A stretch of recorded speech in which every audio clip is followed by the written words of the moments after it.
Panguva ino chokwadi chinozobuda pachena kuti aiwa nyika yeZimbabwe it is a crime scene. Poonekwa kunzi zviitiko zviri kuitika each and every day, day in day out, zvinhu zviri kuitwa nezvigananda nezvimaservices ari kuonekwa kuti the government is failing to provide maservices munyika yeZimbabwe.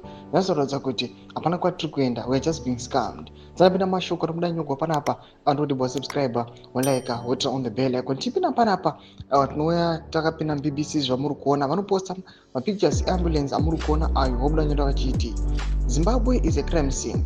Did you know that? City of Harare has only 4 ambulances. The city that has the population of about 1.6 million people. Tomashwa mudanyiro panapa vachiti as you can see with 1.6 million people panapa vane just 4 ambulances. Chitiko chinyaswa kunzi the government of Zimbabwe vachiti the city of Harare panguva ine vari kuita zvekutamba.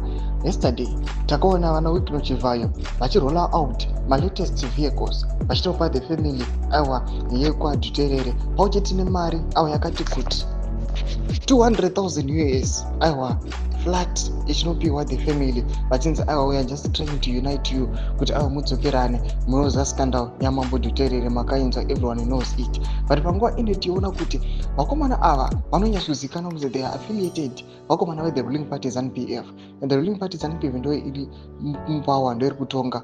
But panguva ine kunoonekwa kunzi right now vari kuuya vachidonata vachipa vanhu mari vachirolla out. Munoona natungwarara their companies they are being given matenders ekuoffer 50,000 mastands edzimba kune mawar veterans. Panguva ino they are just focusing on consolidating their power so that they can keep on enriching themselves varamba vachiluta. But tichiona maservices ari kuprovided to the citizens panguva ino anoramba akadhakwa. One kumahospital tiri kuziva kuti 1.6 million it is just being supported ne4 ambulances.